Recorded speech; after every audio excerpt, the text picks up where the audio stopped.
Record, oke. Pas 10.10. Selamat pagi semuanya.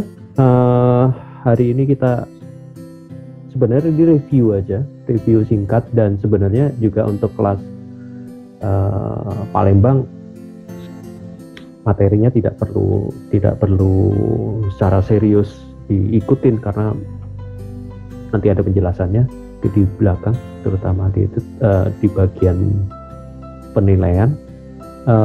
Hari ini saya coba mereview apa yang sudah kita lakukan selama 1 semester ini, karena minggu depan kalian sudah masuk ke UAS, minggu-minggu padat, sehingga hari ini saya coba ringkas saja untuk menutup rangkaian panjang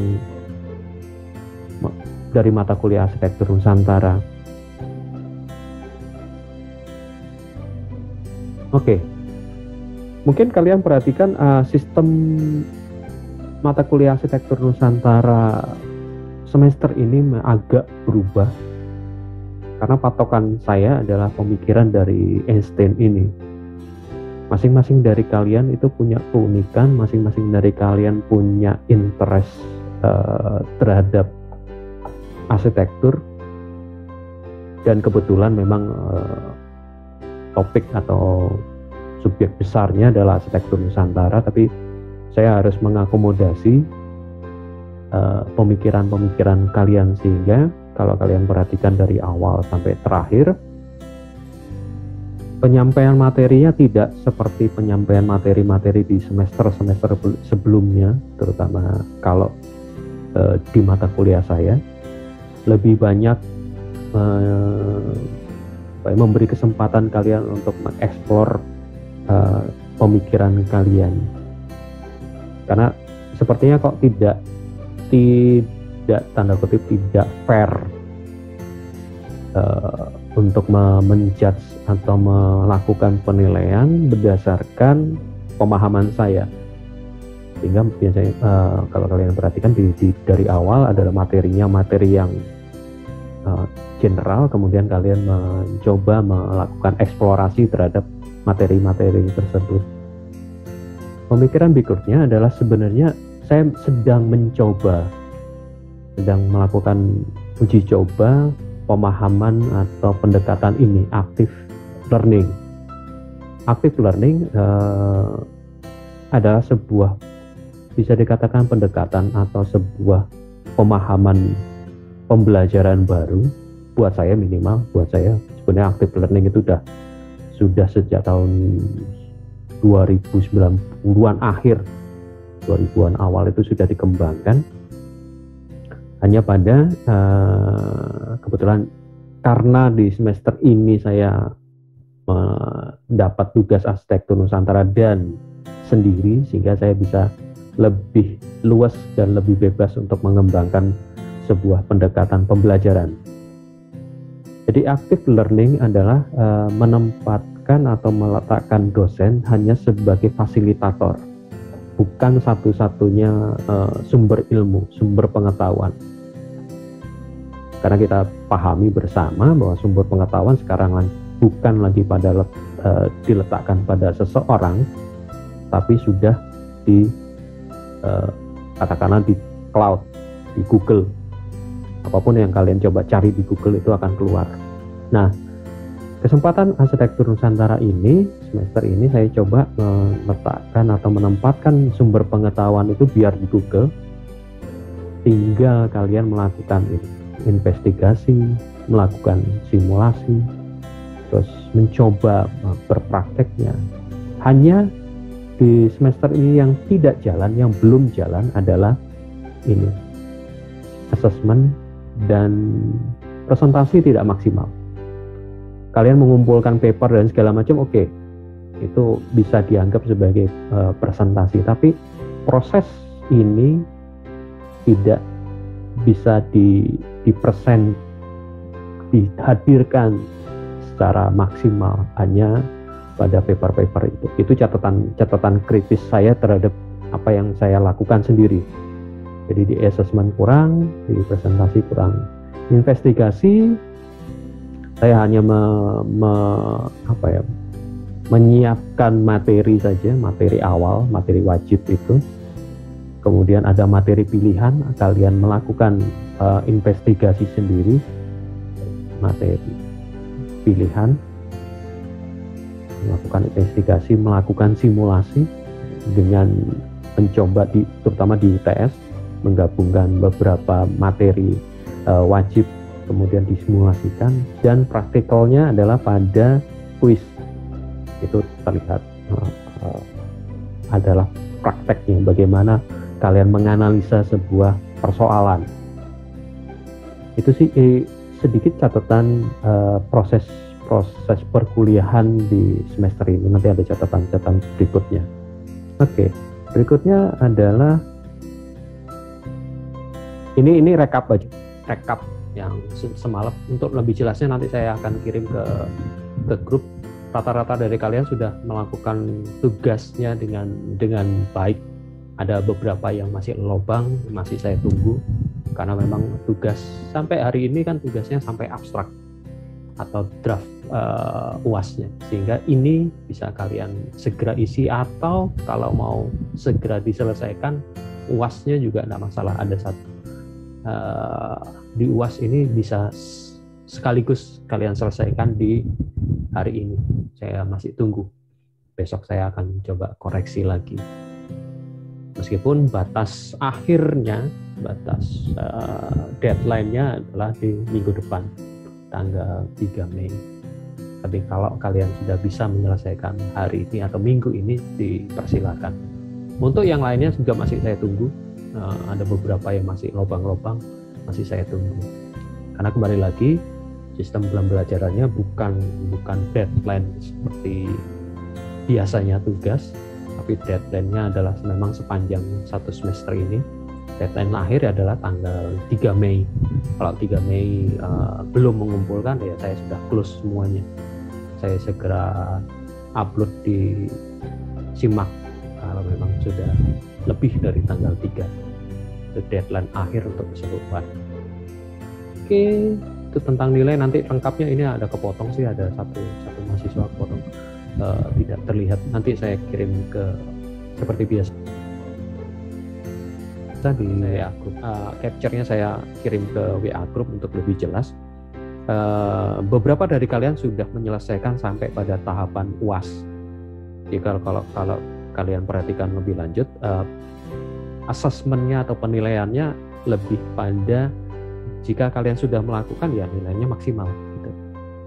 Ini yang saya bilang tadi, asesmennya belum maksimal, artinya prosesnya apakah sudah berjalan dengan baik, apakah kalian memahami benar atau hanya sekedar mengumpulkan. Tapi pada tahapan ini saya sudah sangat mengapresiasi kerja dari kalian, karena kalian sudah mencoba melakukan apa yang disebut dengan critical thinking, berpikir secara kritis hal-hal dari yang sudah disampaikan atau materi-materi yang disampaikan. Kalian mencoba berpikir kritis, melakukan analisa sederhana, dan beberapa sudah disampaikan dan beberapa bahkan sudah menyelesaikan sampai UAS. Nilai-nilai yang merah ini masih saya tunggu. Nggak apa-apa, nggak usah ragu untuk mengirimkan segera. Saya tunggu. Batas akhirnya memang sampai ke UAS di tanggal 5 Mei itu saya akan close semua, dan ya sudah, nilainya apa yang sudah tercapai sampai tanggal 5 Mei ini. Jadi kalau masih ada yang kurang dan segala macam, silahkan segera dikumpulkan. Itu tentang nilai.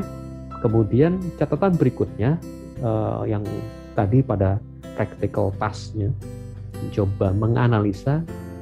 Saya cukup surprise dengan apa yang sudah kalian lakukan. Ini materi-materi yang saya sampaikan dan materi yang saya berikan ditempelkan kemudian di Google Drive. Kemudian berikutnya ini tambahan saja, beberapa materi tambahan, terutama yang ini.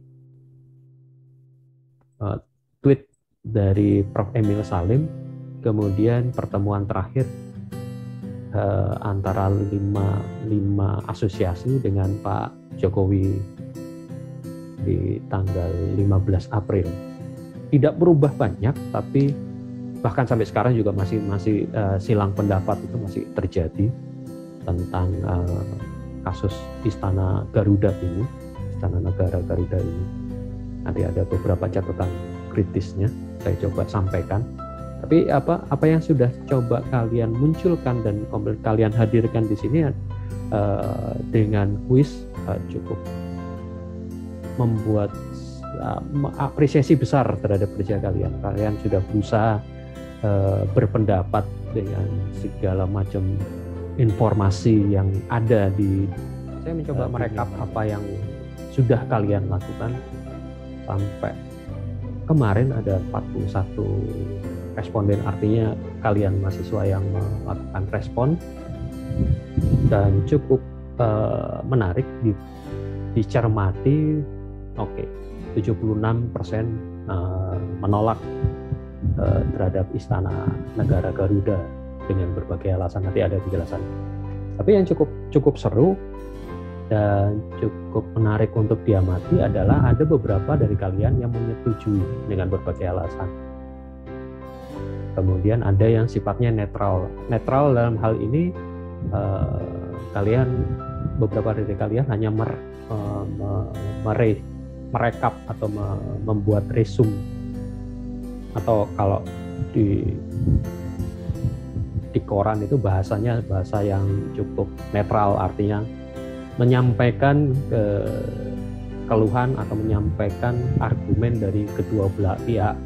Jadi dari New Art dan asosiasi dan beberapa orang yang melakukan kritik. Buat saya cukup menarik karena kalian sudah berani untuk berpendapat, dan pendapat itu benar-benar independen, artinya ada yang menyatakan sikap menolak, ada yang menyetujui. Buat saya bukan benar atau salahnya pendapat itu, tapi keberanian kalian berargumen lengkap dengan data dan minimal ada argumen, dasar argumennya. Lalu dasar pendapat kalian ini yang juga menarik. Oke, dari keseluruhan bahkan 50% dari kalian itu mencoba mencari materi sendiri. Jadi materi yang saya berikan kemarin hanya sekilas saja. Identifikasi ini saya lihat dari tulisan kalian, dari tulisan kuis. Kalau tidak menyantumkan pendapat atau katakanlah ada respon dari 5 asosiasi, ya tidak masuk. Dan cukup menarik, 50% dari kalian itu benar-benar mencari sendiri. Hanya 1/4 dari kalian menggunakan rujukan. Dan yang menarik juga ada beberapa dari kalian, saya lupa sedikit sih, ada 2 atau 3 aja, itu mencoba memasukkan materi arsitektur Nusantara, baik dari filsafat ruang maupun praksisnya. Dan ada yang menggunakan materi rujukan tapi dikembangkan lebih jauh. Jadi dasarnya adalah materi rujukan tapi dikembangkan lebih jauh. Dasar pendapat dari apa yang sudah kalian lakukan. Kemudian rujukannya, kalau yang menggunakan materi rujukan, hampir sebagian besar dari kalian menggunakan adalah tanggapan dari 5 asosiasi profesi. Itu besar banget. Justru kecil sekali yang menggunakan press release dari New Art Consultant. Ada beberapa bahkan mengutip dari tulisan Pak Bagus. Artinya di sini kepedulian kalian terhadap profesi itu sudah mulai muncul. Asosiasi profesi mulai muncul. Nanti ada sedikit catatan di belakang. Oke. Kemudian hal-hal yang menjadi aspek kritik ini juga jujur saya cukup terkejut. Saya kira besar dari kalian hanya fokus pada estetikanya tentang bentuk Garudanya. Ternyata ada yang membahas tentang prosesnya, mengapa begitu cepat, mengapa tidak ada sayembara terbuka dan segala macam. Isu lingkungan juga muncul, beberapa dari kalian tentang ekonomi, keberadaan Indonesia yang punya utang yang cukup banyak, dan bagaimana dengan apa, perekonomian pasca COVID ini segala macam.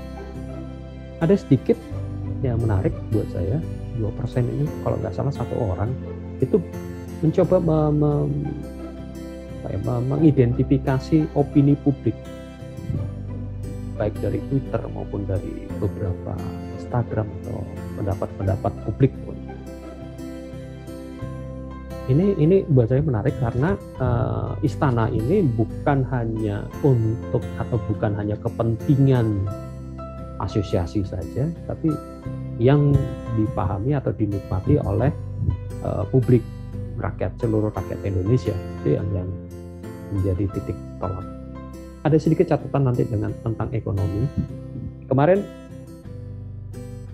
beberapa minggu yang lalu, 2 minggu yang lalu, kebetulan saya diminta untuk bicara tentang perkembangan arsitektur modern di Indonesia. Kemudian bicara tentang masa pemerintahan Soekarno dengan beberapa proyek besarnya. Dari paparan itu baru kemarin saya dapat tanggapan yang cukup tajam dan masuk akal juga, bahwa apa yang dilakukan Pak Soekarno itu tidak hanya dipandang sebagai proyek mercusuar saja, tapi pada saat bersamaan ada pertimbangan ekonomi. Indonesia baru merdeka dari Belanda, perekonomian amburadul, tapi kemudian dapat pinjaman atau dapat pampasan perang. Tahun 50 kemudian Pak Karno melakukan beberapa gebrakan dari proyek-proyek besar yang kemudian oleh beberapa ahli sejarah disebut dengan proyek mercusuar. Tapi di sisi lain itu merupakan usaha Pak Soekarno untuk menjalankan roda ekonomi. Proyek konstruksi yang luar biasa besar itu membawa dampak ekonomi yang luar biasa. Dampak ekonominya adalah salah satunya adalah penyerapan tenaga kerja yang luar biasa banyak. Dari proyek-proyek ada yang di Jakarta, kemudian juga ada pencanangan ibu kota baru yang di Palangkaraya. Ternyata tidak hanya Palangkaraya ya Mas Suha. Ada kota Masohi di sisi timur dan kota Pekanbaru di sisi barat. Itu merupakan kota-kota modern yang dicanangkan oleh Pak Soekarno. Jadi ada beberapa proyek besar yang guna menjalankan roda ekonomi, penyerapan tenaga kerja, ada uang yang berputar, kemudian juga investasi infrastruktur. Catatan itu yang buat saya juga cukup menarik. Kenapa masa pemerintahan Jokowi ini, kalau kita lihat dari sudut pandang ekonomi, kenapa pemerintahan Jokowi agak tanda kutip memaksa untuk pembangunan infrastruktur yang cukup masif di semua tempat, tidak hanya di Jawa tapi juga di seluruh Indonesia. Infrastruktur jalan terutama, karena itu memang urat nadi utama untuk pergerakan ekonomi. Meskipun ada beberapa silang pendapat, itu ada pro dan kontra, tapi secara ekonomi makro ini merupakan modal investasi. Termasuk juga dengan ibu kota, ada maksud apa? Terlepas dari keberadaan atau bahasan-bahasan politis di Jakarta, karena kita ketahui memang Jakarta sudah tidak lagi efektif. Ini sedikit catatan tentang ekonomi. Kita perlu melihat dari sudut pandang lain yang mungkin bisa memberi pemahaman lebih sehingga kita menilainya secara jernih. Tapi dari apa yang sudah kalian lakukan dan kalian tulis, itu buat saya cukup menarik karena kalian benar-benar melakukannya atau menulisnya itu tanpa mencoba menjudge terlalu keras. Artinya bukan lagi personnya yang dikritik, tapi kalian punya dasar. Itu buat saya modal, dan itu terlepas kalian menggunakan materi kuliah arsitektur Nusantara atau tidak, tapi buat saya adalah kemampuan kalian atau pencapaian kalian untuk mencoba melakukan kritik atau mencoba melakukan tulisan berdasarkan hal-hal yang logis, itu buat saya sudah kemampuan lebih. Karena kalau kita sama-sama paham kalau di dunia medsos itu kan orang ngomong dulu baru berpikir, itu tidak terjadi atau tidak saya tangkap dari penjelasan atau paper-paper quiz yang kalian sudah kumpulkan. Buat saya itu apresiasi luar biasa dari kemampuan kalian berpikir.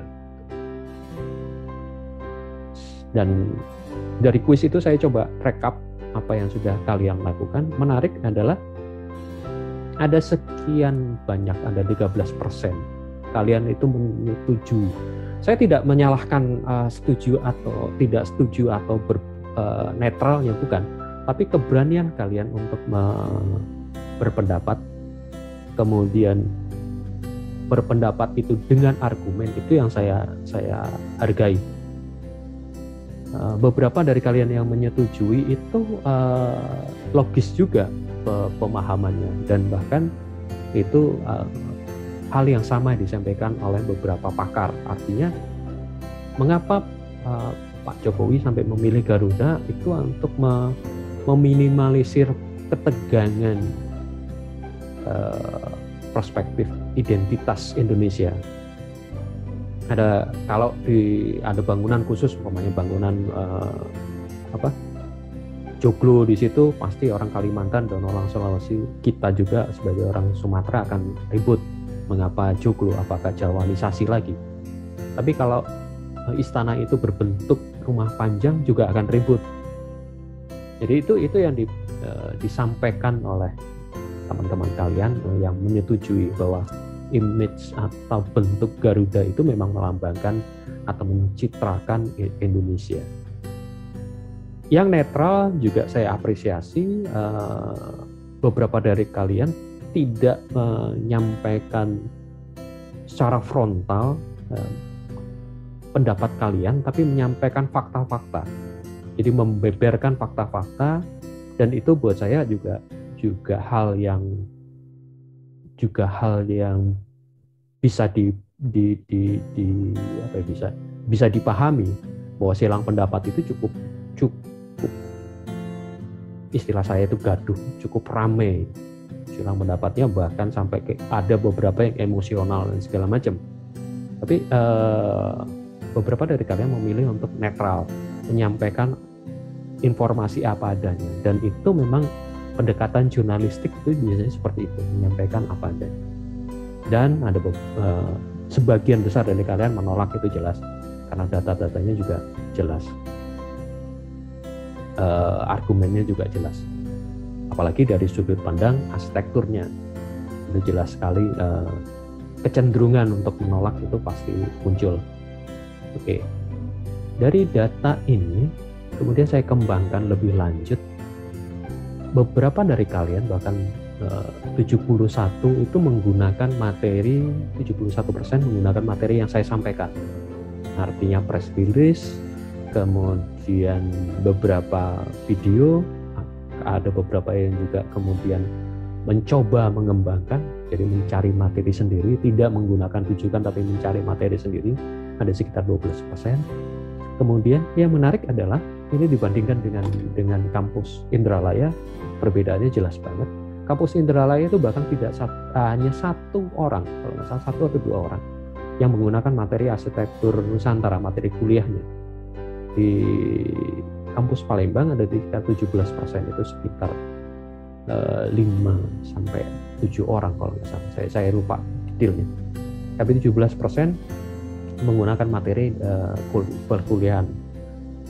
Yang menarik adalah pengembangan materi. Pengembangan materi artinya menggunakan materi rujukan tapi kemudian dikembangkan. Ini kalian tidak ada yang melakukan seperti itu. Tapi kalau di kampus Indralaya banyak sekali yang mengembangkan materi. Materi dasarnya ada, materi rujukan ada, kemudian mereka menambahkan materi-materi baru untuk melengkapi argumen. Nggak apa-apa, itu cirinya masing-masing gitu loh, ciri khas masing-masing untuk berargumen.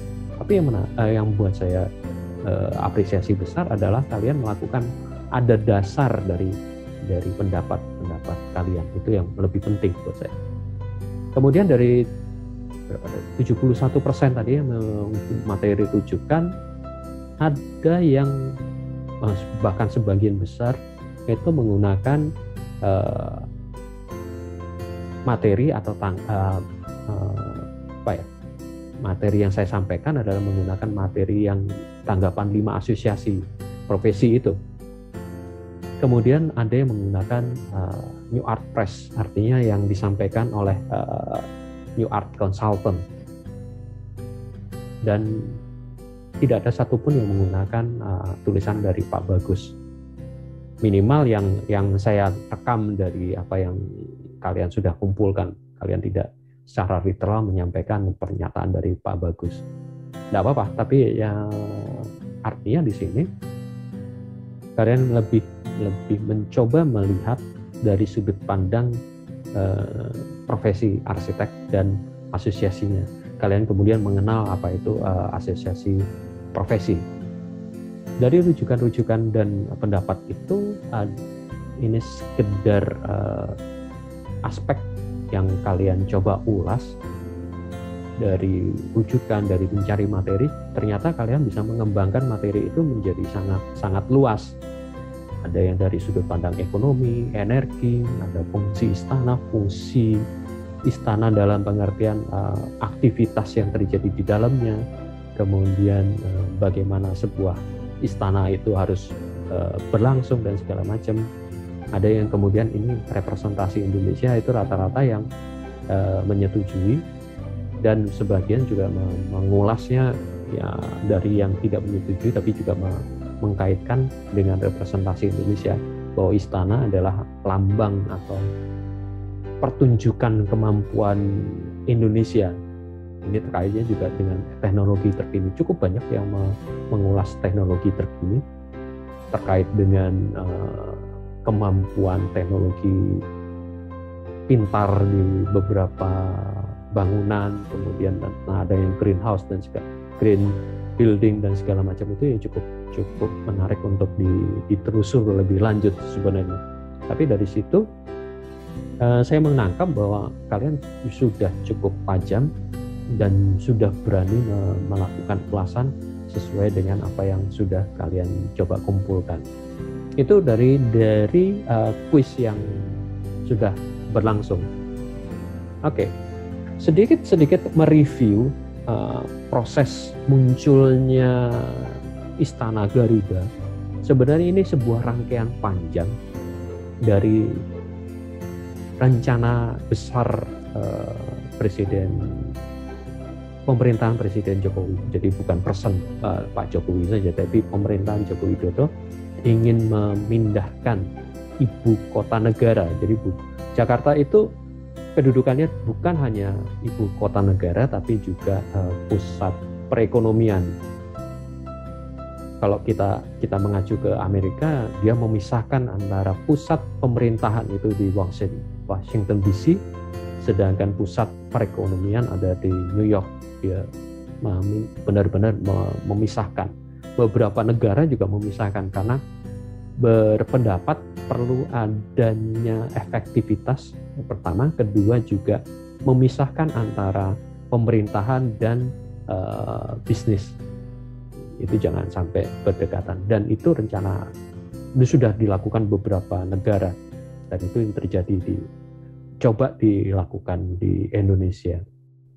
Dan sedikit flashback ke belakang, sebenarnya Pak Karno sudah juga sekitar tahun 60-an sudah coba merancang ibu kota negara pemerintahan baru di Palangkaraya, sehingga ada muncul Palangkaraya. Sedangkan bersamaan dengan Palangkaraya juga dibangun di sisi timur, Indonesia bagian timur, sebuah kota modern, itu Masohi, dan di sisi barat itu di Pekanbaru. Jadi ada Pekanbaru, Palangkaraya, dan Masohi adalah kota-kota yang memang dipersiapkan oleh Pak Soekarno untuk sebagai kota modern dengan pusatnya di Palangkaraya sebagai ibu kota negara. Dan aspek ini yang kemudian dilanjutkan oleh pemerintahan Pak Joko Widodo, dan sayembara itu sudah dilakukan sejak 2019. Dari Oktober pendaftaran sayembara sampai Desember 2019 itu finalnya. Jangka waktu yang cukup pendek untuk sebuah sayembara master plan ibu kota negara. Jadi kembali lagi, master plan ibu kota negara, gagasan desain kawasan. Jadi ada kata kawasan, ada kata kota atau urbannya. Jadi meskipun isunya memang sudah mulai muncul sekitar bulan Agustus akhir, ketika kode-kodenya itu sejak tanggal 17 Agustus ketika Pak Jokowi melakukan pidato kenegaraan, itu sudah ada sinyal bahwa akan ada program pembangunan ibu kota negara yang baru, dan baru Oktober launching untuk pendaftaran dan pendaftaran sayembara. Dan sekali lagi yang dilombakan atau disayembarakan adalah desain kawasan ibu kota negara. Kalau kalian perhatikan, ini terpisah dengan sayembara istana. Jadi kawasan ini, apa yang dilakukan oleh Urban Plus adalah memunculkan ide tata kota. Jadi urban planning dan urban design, agak blur di sini, urban planning dan urban design. Kemudian zonasinya seperti apa, di mana letak istananya, seperti ini. Ada istana, kemudian ada pusat pemerintahan dan segala macam, kedutaan besar dan segala macam. Itu yang dimunculkan oleh Urban Plus. Kemudian setelah muncul pemenangnya, kita ketahui Urban Plus, seharusnya tahun 2020 itu memang ada sayembara istana di awal tahun 2020, tapi karena pandemi dan segala macam itu akhirnya mundur cukup jauh ke belakang, sehingga ada sayembara tertutup karena kita benar-benar mengejar pemerintahan Jokowi, mengejar tahun anggaran dan mengejar memang sebelum 2024 itu proyek ini sebenarnya diharapkan sudah mulai running dan beberapa bangunan selesai. Itu kenapa kalau kalian perhatikan di New Art Press itu diceritakan kronologisnya kenapa sedemikian cepat, karena memang tanda kutip kita agak tertinggal efek dari pandemi ini juga. Oke, itu sekilas dari apa yang sudah dilaksanakan dan bahas. Ada sedikit, kebetulan di kampus ini nggak ada yang mispersepsi. Sebenarnya apa yang 5 asosiasi yang melakukan tanda kutip protes atau melakukan keberatan itu tidak hanya IAI. Ada yang beberapa yang mispersepsi mengatakan bahwa 5 asosiasi profesi arsitek sebenarnya bukan arsitek saja. Arsitek hanya satu bagian kecil. Jadi IAI, kemudian ada IAP, Ikatan Ahli Perencana Indonesia, ada ini Ikatan Ahli Rancang. Jadi ini perencana, ini perancang. Ini Urban Design, Urban Planning. Urban Planning ini ahli rancang adalah Urban Design. Jadi 2 hal yang berbeda, ada yang perencanaan dan perancang. Kemudian juga ada Ikatan Arsitek Lanskap, lebih ke landscape, karena ini juga diperlukan karena kedudukan ibu kota negara yang baru di Kalimantan berada di tengah hutan. Jadi ada pertimbangan lanskapnya juga. Dan 1 Green Building Council. Memang jadi pertanyaan kenapa ini council ini muncul, tapi kaitannya juga dengan kedudukan ibu kota negara yang ada di tengah hutan keberlangsungan hayati dan segala macam, karena Green Building Council inilah yang sampai sekarang sebuah badan independen yang melakukan sertifikasi terhadap bangunan-bangunan hijau. Jadi ada standar platinum sampai ke silver, itu yang melakukan adalah Green Building Council. Jadi itu yang melakukan keberatan dan akhirnya bertemu dengan Bapak Presiden tanggal 15 April 2021. Oke, itu kemudian ada hal yang menarik juga, bahwa yang kita tangkap, yang menang istana adalah Pak Nyoman Nuarte sebagai perancang dari GWK. Jadi kecenderungannya adalah pemahaman bahwa yang menang itu bukan arsitek, dia pematung. Ada persepsi di sini juga, ternyata yang maju dari sayembara tertutup itu, sayembara terbatas itu, bukan Pak Nyoman Nuarte semata, karena yang maju adalah New Art Consultant. Sejak tahun 75, Pak Nyoman Nuarte itu mempunyai konsultan yang memang bergerak di bidang arsitektur. Ide dasarnya tetap dari Pak Nyoman Nuarte, tapi kemudian dengan konsultan arsitekturnya dan konsultan New Art Consultant atau dari Art Smart Megapola dan segala macam adalah sebuah konsorsium yang cukup besar. Artinya tidak hanya mengurusi patung saja, tapi juga ada arsitektur, ada lanskap, ada bisnis hiburan dan segala macam. Jadi sebuah konsultan yang cukup lengkap. Dan di dalam New Art Consultant ini juga ada dibantu oleh tenaga ahli arsitek-arsitek besar dengan strata utama. Itu catatan yang perlu diluruskan sehingga tidak dipahami bahwa yang menang adalah seorang pematung. Meskipun idenya memang dari pematung, tapi kemudian di belakang itu pemikiran terhadap pemikiran arsitekturalnya juga tetap masih muncul. Hal ini kemudian juga dilengkapi, kalau ini berita koran, kita harus cross check lebih lanjut. Berita koran tersebut adalah dari IPB yang kemudian menyatakan bahwa memang New Art Consultant itu bergerak di bidang arsitektur, bergerak di bidang landscape juga, sehingga bisa menjadi acuan atau bisa menjadi rujukan mahasiswa untuk melakukan penelitian, ke kerja praktek, magang dan segala macam. Ini yang dijelaskan di IPB web dari IPB. Itu kemudian berikutnya apa yang sudah kalian kumpulkan, ada beberapa bahkan sudah menyelesaikan sampai paper UAS-nya.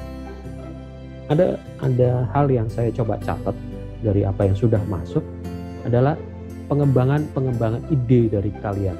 Itu yang saya salut sekali. Beberapa dari kalian melakukan studi sederhana, melakukan perbandingan pemikiran, apa itu arsitektur vernakular, apa itu arsitektur Nusantara, dan bagaimana potensinya terhadap arsitektur kontemporer. Bahkan ada yang coba lebih lanjut lagi, meskipun ini terutama yang ini pentingnya arsitektur vernakular ini memang ada tesisnya, tapi mencoba merangkum dari tesis tersebut. Saya juga mengapresiasi itu. Jadi tidak kopas saja, tapi juga melakukan review terhadap apa yang sudah dilakukan orang. Kemudian ada beberapa, ini hanya random sampling ya, jadi tidak banyak, tapi saya mencatat potensi arsitektur vernakular yang coba dipahami lebih lanjut oleh kalian itu yang cukup luar biasa. Saya mengira ini juga ada pengaruhnya juga dari mata kuliah lain. Kita tahu Bapak Ibu dosen kalian fokusnya juga banyak di arsitektur vernakular. Yang ini kayaknya pengaruhnya ke pola berpikir kalian terhadap arsitektur Nusantara. Itu catatan yang menarik untuk ditelusuri lebih lanjut, dan paper-paper yang sudah jadi itu yang menjadi bahasan atau menjadi ulasan saya berikutnya nanti. bagaimana efektivitas arsitektur Nusantara, pemahaman arsitektur Nusantara dari sudut pandang vernakular itu juga menjadi bahasan yang menarik. Kemudian ada yang tentang ini seperti biasa mencoba melihat potensi arsitektur Nusantara tersebut, mengenal lebih dalam, karena memang jujur materi-materi yang saya sampaikan sifatnya lebih general. Kalian bisa membacanya lebih lanjut nanti pada tahap-tahap berikutnya, atau mencari paper-paper kalau masih pada tahapan draft, mencari paper-paper yang terkait dengan ini. Buku ini mengungkap benar pemikiran dari Prof. Yosef Priyotomo yang bagaimana mengkinikan arsitektur Nusantara dengan beberapa contoh kasusnya hasil sayembara. Jadi mengenal lebih dalam tentang arsitektur Nusantara itu seperti apa, dan kemudian potensi yang bisa dikembangkan lebih lanjut. Itu di bagian yang ini. Kemudian di bagian terakhir ini juga cukup seru buat saya, karena benarkah arsitektur Nusantara itu menjadi identitas? Ada satu paper yang cukup unik adalah coba merefleksikan ke pemikiran si mahasiswa ini sepertinya. Benar, apakah dia mengatakan bahwa sekarang adalah krisis identitas, dan mencoba memahami arsitektur Nusantara sebagai jawaban terhadap krisis identitas tersebut. Cukup seru. Ini pengenalan sederhana juga kaitannya juga dengan identitas kearsitekturan Indonesia. Terus ada satu, sementara saya hanya mencatat satu, bicara tentang ruang. Ini pengembangan dari materi perkuliahan, materi wajib dan materi pilihan terkaitan dengan ruang. Mungkin mahasiswa yang ini kebetulan masih draft juga, yang sedang melakukan penulisan bisa mencari judul ini. Ini sebuah e-book, tapi e-book ini tidak bisa di-download, hanya dibaca secara online. Ditulis oleh Pak Yosef dan almarhum Pak Galih Wijil Pangasa, bicara tentang ruang dan memahami ruang dalam konteks Nusantara, bukan ruang dalam konteks Eropa atau Amerika. Cukup seru sih buku ini untuk ditelusuri lebih lanjut. Itu terakhir, pembelajaran di arsitektur Nusantara sebenarnya bukan hanya sekedar pemahaman materinya saja, tapi saya memberi apa ya, sekedar menyampaikan atau mempersiapkan kalian untuk sebuah masa depan arsitektur di Indonesia. BBC Knowledge dan National Geographic Documentary awal tahun ini mengeluarkan ini, sebuah judul yang cukup seru, tantangan-tantangan dunia di masa 2050. Kenapa saya ambil yang ini bukan yang 2030, karena 2030 itu ada 10 tahun lagi. Kalian mungkin masih belum berperan banyak, tapi di 2050 kalianlah yang jadi pemimpin, kalianlah yang jadi penentu masa depan arsitektur di Indonesia dan kehidupan Indonesia lebih lanjut. Itu juga kenapa alasan saya ada kuis Istana Negara tersebut, karena yang pemilik masa depan adalah kalian. Dan itu kenapa saya berterima kasih sekali dari apa yang sudah kalian lakukan, kalian jalani selama semester ini, meskipun banyak rintangan dan segala macam, tapi kalian mencoba melakukan yang terbaik dan saya mengapresiasi sekali. Sekaligus saya juga mohon maaf jika ada kesalahan di mata kuliah arsitektur Nusantara yang memang hanya 2 SKS dan materinya hanya sepertinya sambil lalu seperti itu. Tapi ini apa yang kalian lakukan dan apa yang kalian hasilkan menjadi dasar untuk pengembangan materi di semester depan untuk adik-adik kelas kalian, atau bahkan nanti kalau ketemu saya lagi di semester berikut, modelnya mungkin akan berubah lagi, cara pengajaran, cara penyampaian, dan cara pengembangan materi. Itu dari saya. Terima kasih. Mungkin ada yang mau didiskusikan atau ditanyakan atau apa yang disampaikan. Silakan.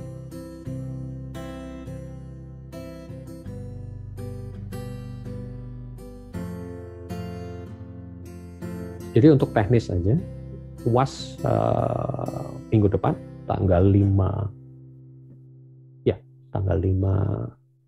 Mei, silakan kalian kumpulkan saja, baik di Google Drive maupun di web e-learning. Kemudian ya sudah, kalau sudah dikumpulkan kalian bisa fokus ke tempat lain. Tidak ada presentasi, tidak ada hal-hal lain teknis lain. Begitu dari saya. Jika ada hal-hal yang mau disampaikan, silahkan.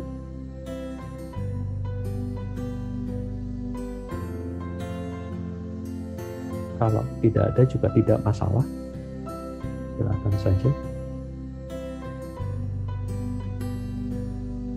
Karena saya yakin pikiran kalian sudah di tempat lain, studio dan Pak, saya silakan tanya, yang submit di e-learning itu gimana ya Pak? Kayaknya rada ini deh Pak. Ada error ya? E-learning itu jujur saya juga mengalami ada beberapa materi kayak materi pra-TA dan segala macam itu hilang tiba-tiba. Itu kenapa sebisanya saja nanti saya juga di sehari atau kapanlah, mungkin minggu depan mulai tanggal 3 saya akan pantengin benar, karena tanggal 3 itu punya mahasiswa Indralaya. Kalian coba lagi. Memang lagi error. Karena kenapa error saya juga paham kenapa error. Satu seperti kendala kemarin habis kena petir dan segala macam. Kemudian semua materi perkuliahan dari S1 sampai S3 di Universitas Sriwijaya masuk ke e-learning. Bisa dibayangkan kan? Itu kenapa saya belakangan ini adalah e-learning hanya untuk administrasi. Dicoba lagi, kalau nggak bisa ya kita kan punya backup di Google Drive. Oke. Ya, soalnya saya udah coba berkali-kali paham, submit, tapi ganti-gantian sama yang lain. Bener, paham bener. Mau aja untuk tag kehadiran aja error kok. Gitu. Ada beberapa saya coba masuk juga agak susah. Kalau nggak salah hari ini terakhir untuk tag kehadiran. Coba tag aja lagi. Tapi kalau ada kesulitan dan segala macam, tolong segera dikabari. Karena waktu saya untuk melakukan tag dari dosen itu hanya pada hari itu. Itu namanya sekarang ya, hari Rabu. Kalau saya ada report, kemudian kalian kesulitan tidak segera lapor, besok baru lapor, saya nggak bisa apa-apa. Saya nggak bisa melakukan intervensi di kehadiran di keesokan harinya. Ya maklum lah, kita berhadapan dengan mesin kok, bukan manusia. Ya. Dicoba lagi, tapi yang penting adalah yang saya koreksi memang dari Google Drive. Jadi e-learning saya tidak terlalu perhatikan, tapi dicoba lagi. Bukan apa-apa, nanti dianggap tidak UAS kan repot. Gitu. Begitu Ayu. Ya, teknis. Oke Pak, makasih. Tetap kabari kalau ada kesulitan dan segala macam. Saya juga coba lihat nanti. Kalau memang tidak bisa ya sudah. Toh beberapa dari kalian sudah mengumpulkan ke Google Drive dan sudah saya rekap. Begitu. Ada yang lain? Kalau nggak ada, Ferry udah dedek. Makasih Ferry, udah dibantu. Kalau nggak ada, silahkan bekerja karena saya yakin tugas kalian gila-gilaan. Terima kasih. Sampai jumpa di kapan. Karena setelah ini kan libur semester, nggak tahu apakah ada semester pendek atau enggak, saya nggak tahu juga. Dan biasanya saya juga nggak pernah ngambil sih. jadi nggak ngaruh sama sekali. Sampai jumpa di entah kapan. Salam sehat selalu dan terima kasih banyak. Thank you.